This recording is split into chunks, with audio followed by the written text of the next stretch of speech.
Graça e paz a todos. Vamos nesta oportunidade falar um pouquinho a respeito de gratidão. E eu quero ler um texto que está aqui em Lucas. Lucas, a partir do 17, Lucas capítulo 17, a partir do verso 11. Fala assim: E aconteceu que indo ele a Jerusalém, passou pelo meio de Samaria e da Galileia. E entrando numa certa aldeia, saíram-lhe ao encontro 10 homens leprosos, os quais pararam de longe. E levantaram a voz, dizendo: Jesus, mestre, tem misericórdia de nós. E ele, vendo-os, disse-lhes: Ide e mostrai-vos ao sacerdote. E aconteceu que, indo eles, ficaram limpos. E um deles, vendo que estava são, voltou glorificando a Deus em alta voz, e caiu aos seus pés com o rosto em terra, dando-lhe graças, e este era samaritano. E respondendo, Jesus disse: Não foram 10 os limpos? E onde estão os 9? Não houve quem voltasse para dar glória a Deus, senão este estrangeiro? E disse: Levanta-te e vai, a tua fé te salvou. O que aconteceu? Havia 10 homens, né? E esses 10 eram leprosos. E nós sabemos, né, bem que naquela época uma pessoa ser leprosa significava ser excluída da sociedade, significava ser uma pessoa rejeitada, significava ser uma pessoa humilhada, significava, né, uma pessoa que estava longe, né, de todo o seu convívio social. Então eram pessoas assim que, à medida que a lepra, né, que a doença ia avançando, eles iam ficando sem partes do corpo e muitas vezes eles fediam, né, porque a pele, a carne, ela ficava necrosada, ela começava a apodrecer, e eles viviam ali longe da sociedade, né, não tinham acesso ali a um banho, não tinham acesso ali às coisas mais simples, né, eles não tinham acesso. E muitas vezes quando eles estavam passando, né, numa cidade, eles tinham que gritar de longe, né, imundos ou leprosos, para que as pessoas pudessem se afastar. Porque a lepra, a gente sabe que é uma doença, né, contagiosa. Hoje, né, existem, né, a gente fala hanseníase, existe, né, toda uma cura, existe a medicação. Então, hoje é uma coisa já controlada, mas naquela época não. Então, ser leproso naquela época era algo assim terrível, terrível, terrível mesmo. Porque a pessoa, além de ficar doente fisicamente, ele ficava doente emocionalmente, a sua alma ficava doente, porque ele era uma pessoa que não era aceito, né, na sociedade. Tudo que o ser humano quer é ser aceito. E ninguém aceitava. Ele era uma pessoa que não tinha, na sua vida mesmo, nem convívio com a sua própria família. Então ele ia ficando isolado, sozinho, ou, né, junto com outros que tinham a mesma situação dele, que é o que acontece com esses 10 leprosos. Esses 10 leprosos, eles andavam juntos, porque a situação deles eram as mesmas, né? Ali eles estavam todos mal cheirosos, todos ali, né, com as suas perebas, com a sua situação ali caótica, uma situação deplorável. Então ali no meio da sua dor, né, um às vezes consolava o outro, um falava algo para o outro, e assim eles iam vivendo. Até que um dia eles, né, viram Jesus passou pelo meio de Samaria. Fala que Jesus passou pelo meio de Samaria. E o interessante, irmãos, que o samaritano, ele não se dava com o judeu. O samaritano, ele não podia entrar no templo. O samaritano, ele não podia ir para Jerusalém. Por que tudo isso? Isso começa lá, se você puder, né, se você quiser entender mais sobre o que era um samaritano, lê 2 Reis 17, a partir do versículo, lê o 17 todo, mas a partir do 24, né, vai introduzir esse samaritano na Bíblia. Por que eles eram chamados samaritanos e por que eles não se davam com os judeus? Porque a nação de Israel, houve um tempo, depois do período de Salomão, que houve uma divisão no reino. Então houve o reino do norte e o reino do sul. O reino do norte era as 10 tribos. A capital era Samaria. E o reino do sul, Judá e Benjamim. Capital Jerusalém. E o reino do norte, ele caiu numa idolatria muito grande. Todos os seus reis foram idólatras. Todos. chegou um momento em que Deus permitiu que eles fossem levados cativos pela Assíria, que na época era um império mundial. E a Síria, ela tinha uma estratégia de que quando ela ocupava um território, ela queria tirar daquele povo que é a sua pátria, como eu digo, o seu ideal patriótico, né? Não a sua pátria, seu ideal, porque as pessoas são patriotas. Então ele não deixava o povo junto. O que eles faziam? Ele pegava o povo e deportava, e foi deportando os israelitas ali do Reino do Norte, cada um para um lado. Aonde eles tinham, né, suas colônias, aonde eles tinham terras, ele foi enviando, dividiu o povo, cada um mandou para um lado.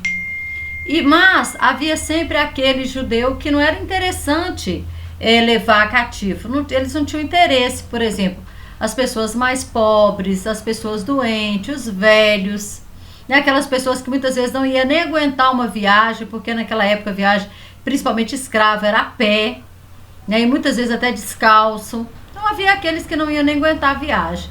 Então, esse povo mais pobre, esse povo doente, esse povo que eles não tinham interesse para vender como escravos, para escravizar, para usar eles como, né, mão de obra, eles não tinham interesse de levar. Então esse povo ficava na terra.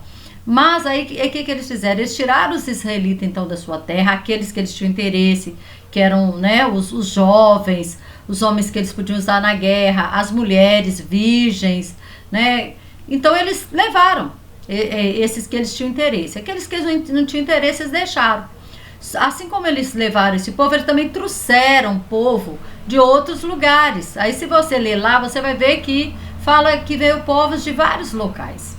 E esse povo que veio de vários locais, se chegou ali, encontrou aqueles judeus que haviam ficado.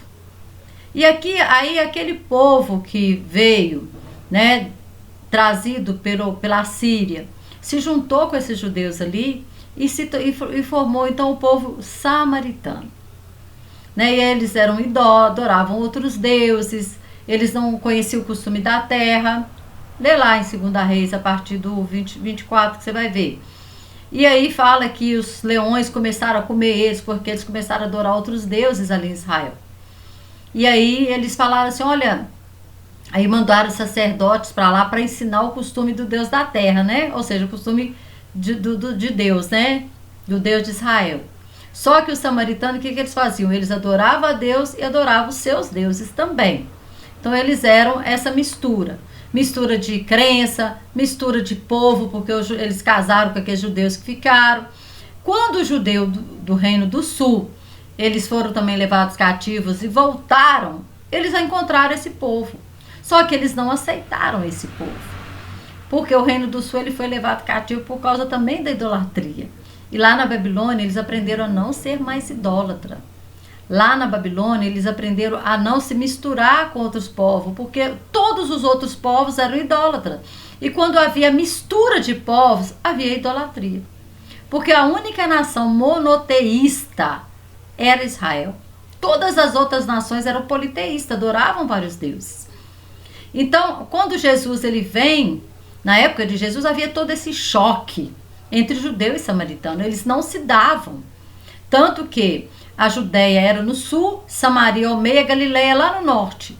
O que o judeu fazia? O judeu, em vez dele, se ele queria sair da Galileia para a Judéia ou da Judéia para a Galileia, em vez dele passar por Samaria, que era um ponto que era em linha reta, ele dava volta. Ele dava volta por outros territórios de Decápolis, de Pérea, para ele chegar na Judéia ou na Galileia. Ele aumentava a sua viagem para não ter que passar por Samaria diante, né, de toda essa rivalidade. E você vai ver isso também lá em João 4, quando Jesus ele se encontra com a mulher samaritana. E Jesus pede ela água e ela fala assim, mas como que é? Você, sendo judeu, pede água a mim, que sou mulher samaritana? Aí lá está entre parênteses, né? Porque os judeus não se dão com o samaritano. Primeiro, que um homem não conversava com a mulher, principalmente em público. Não conversava com a mulher em público. Segundo, que um judeu jamais conversaria com uma samaritana. E aí, ela estranha muito. Mas Jesus veio para quebrar os paradigmas mesmo. Jesus veio para os perdidos mesmo, Jesus veio para os pecadores mesmo, Jesus veio para os doentes mesmo. E os samaritanos precisavam disso. E aí esses 10 leprosos, eles nos dão uma lição. Por isso que às vezes Jesus, quando conta a parábola do bom samaritano, ele pergunta para o escriba que está questionando ele, quem que é o meu próximo? E aí ele começa a contar para ele da parábola do homem que caiu no meio do caminho, que passou o sacerdote, que passou o levita e não fizeram nada. Aí veio um samaritano. Aí quando ele pergunta para o escriba, quem que foi o próximo daquele homem? Ele fala, aquele que usou de misericórdia com ele, mas ele não fala samaritano. Ele não fala que é o samaritano. Porque Jesus queria que a intenção de Jesus é quebrar onde há ódio, levar paz, onde há intriga, né? Levar ali paz, unidade, onde há divisão, unidade. Jesus veio para isso, para quebrar isso, tudo isso. Essas fontes, né, de ódio, esse tipo de situação. E aí, quando ele está passando ali, o que nós lemos aqui, fala que ele passando pelo meio da Samaria, da Galileia, ele entrou numa aldeia. E aí saiu o encontro dele, né? De longe, 10 leprosos gritaram, mestre, tem misericórdia de nós. Aí Jesus falou para eles assim, vai e mostra o sacerdote. Como que o sacerdote era onde? Jerusalém, lá no templo. Por quê? Porque quando uma pessoa ela era curada da lepra, ele tinha que oferecer uma oferta, e quem também poderia dizer se ele estava curado ou não, quem examinava era o sacerdote. Então Jesus estava cumprindo a lei aqui, mandando eles irem ao sacerdote, porque era o sacerdote que identificava se uma pessoa estava leprosa ou não, e era também o sacerdote que falava se ele estava curado ou não, se ele poderia voltar. E também havia uma oferta que era oferecida ali, né, pelaquela purificação, porque ele ficou limpo. E aí, eles no meio do caminho, né, engraçado, no caminho, Deus trabalha conosco no caminho. É no caminho que o Senhor nos purifica, é no caminho que o Senhor fala conosco, é no caminho que o Senhor trata conosco, é no caminho que Deus ele vai tirando as nossas mazelas, ele vai nos limpando. Que é isso que aconteceu com esses leprosos. Eles foram sendo limpos. E quando eles ficam limpos, que eles olham e se veem limpos, né? Quando eles veem que ele está limpo, até o momento, né? O samaritano era bem-vindo no meio deles. Até aquele momento, eles estavam ali, né? Fedorentos, mal cheirosos, ali, cheio de falta de pedaço no corpo, né? Toda aquela situação, no fundo do poço, né? Vamos dizer assim, estava tudo bem. Mas no momento em que eles se viram curados, e aí o samaritano falou assim, e agora? Quem me curou falou que eu devo me mostrar ao sacerdote. Mas eu não posso entrar em Jerusalém. O sacerdote não vai me receber, eu não posso entrar no templo. E os 9 devem ter olhado para ele e falou assim, você é samaritano, você não vai conosco. Certamente. E aí o que ele pensa? Eu vou voltar para aquele que é maior do que o sacerdote. Para aquele que é maior do que o judeu. Eu vou voltar para aquele que me curou, para aquele que falou comigo. E aí quando ele volta para Jesus, fala assim, o 17, respondendo Jesus disse, o 16, e caiu aos pés com o rosto em terra, dando-lhe graça, e este era samaritano. Oh, glória a Deus, né? Deus, ele confunde as coisas, né? E imagina os discípulos vendo isso, sendo judeus aqui, né? Pedro, então. E aí, Jesus vai e fala para ele assim, não foram 10 os curados? Não houve quem voltasse, senão esse samaritano? Algumas Bíblias falam, esse estrangeiro? Onde estão os 9? Onde estão os 9? Irmãos, quantas vezes nós somos assim? Deus nos dá, Deus nos abençoa, né? E aí a gente nem volta para agradecer. Eu vejo as pessoas, elas fazem 10 campanhas pedindo, 30 campanhas pedindo. E as campanhas de agradecimento? E o agradecer ao Senhor? E o louvar ao Senhor? Às vezes a pessoa faz 40 dias, né, de uma campanha. Um dia de agradecimento. Cadê a gratidão? Cadê a gratidão, né? Eu acho que nós somos ingratos por natureza mesmo. Deus faz, e a gente simplesmente não agradece. A nossa mente é assim, a gente esquece. Se não anotar o milagre, né, que aconteceu ontem, hoje a gente já não lembra mais. Por isso Davi, ele briga com a alma dele lá no Salmo 103. E aí ele fala assim, para a alma dele, né, não se esquecer de nenhum dos benefícios do Senhor. Não esquecer. Ele fala, não te esqueça de nenhum benefícios, ó minha alma. Então ele estava falando para a alma dele, olha, é o Senhor que te redime do pó, é Ele que perdoa os seus pecados, é Ele que sara as tuas iniquidades. Ele vai falando com a alma dele, então você não esqueça dos benefícios que Ele fez, que Ele tem feito. Salmo 103. Então assim, nós também devemos falar com a nossa alma, que ela não possa, que a nossa alma não pode ser esquecida dos bens que o Senhor nos faz, das maravilhas que o Senhor faz na nossa vida, e nós não agradecemos.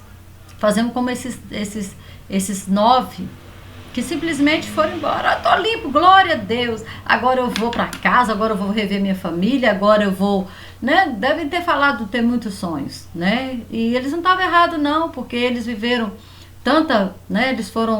Viveram tanto tempo ali naquele sofrimento, abandonados, né? Excluídos, tudo mais, tudo bem que eles quisessem isso, mas qual que era a atitude naquele momento? O que era a primazia? O que era vir em primeiro lugar?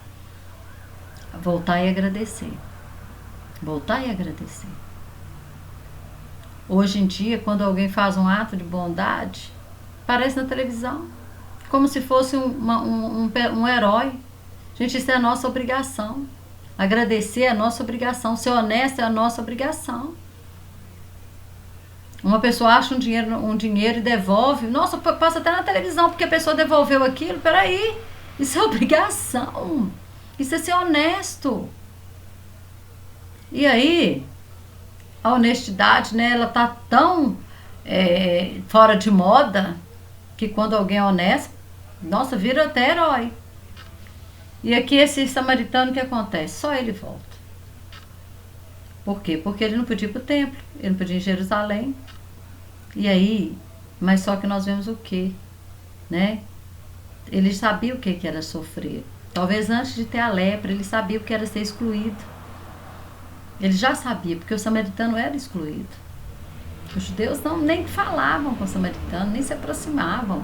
Havia um ódio entre eles de séculos, era coisa enraizada, de séculos e séculos. E é quando aquele samaritano volta e se prostra aos pés de Jesus, ele reconhece que Jesus era o Messias, ele reconhece que Jesus era Deus, porque você não se prostra, você se prostra diante de Deus, você não se prostra aos pés de homem. E aí ele se prostra aos pés de Jesus, e Jesus vai e fala para ele assim, não houve quem voltasse a não ser, senão esse estrangeiro, e disse, levanta-te, vai, a tua fé te salvou. Aqueles 9 foram curados, mas não receberam a salvação. Não foram salvos. Agora esse aqui recebeu tudo. Recebeu a cura e recebeu a salvação. A tua fé te salvou. Muitas vezes nós corremos atrás de bênção, mas nós não voltamos atrás do dono da bênção. Esse samaritano, ele correu atrás da bênção. Ele pediu a bênção. Ele obedeceu, porque quando Jesus diz vai e mostra o sacerdote, ele foi para o caminho, mesmo pensando, será que o sacerdote nem vai me receber? Eu nem posso entrar lá em Jerusalém, como que vai ser? Eu nem posso entrar no templo. Mas ele foi, ele obedeceu. Quando ele fica limpo, ele volta para o dono da bênção. Quem sabe, né? A maioria das pessoas, elas só correm atrás da bênção. E às vezes, né, depois que recebe a bênção, vira as costas para o Senhor. Vira as costas para aquele que abriu mão, vira as costas para aquele que abençoou, vira as costas para aquele que é o dono, né? Não só de uma bênção física ou financeira, ou sentimental, emocional, ou cura, sei lá. Ele não só tem a bênção, mas ele tem a salvação. Então a gratidão, ela completa. Ela completou na vida desse homem tudo que ele precisava. Ele precisava de cura, mas ele precisava mais, ainda mais, da salvação. Ele precisava conhecer Jesus e reconhecer em Jesus que ele era o Messias. E foi o que ele fez. E foi o que ele fez. Que essa lição, né, que a gente possa aprender isso. Gratidão. Gratidão. Quem não é grato pelo pão, não come o fazão. Não come o fazão. Porque não agradece nem o pão. Se você dá um presente para uma pessoa e a pessoa nem te agradece, pega o presente e faz pouco caso, você vai dar outro presente para ela? Não, você não vai. Mas se você dá o presente para uma pessoa e ela é grata, e você vê a gratidão, você vai ter prazer em dar outro e outro presente. Assim é Deus. Assim é Deus. E que tipo de filho você tem sido? Um filho grato ou ingrato? Espero que seja grato, porque nós precisamos, né? Mais agradecer do que pedir. Muito mais agradecer. Porque se nós estamos vivos, é porque o Senhor tem nos dado vida. Se nós temos saúde, é porque o Senhor tem nos dado isso. Tudo que tem acontecido é porque o Senhor tem nos dado. Que o Senhor continue te abençoando poderosamente. Paz e prosperidade para a sua vida. Em nome de Jesus, que a bênção e a graça do Senhor te alcance e que você não seja apenas um pedinte, mas que você também seja grato. Amém? Deus te abençoe.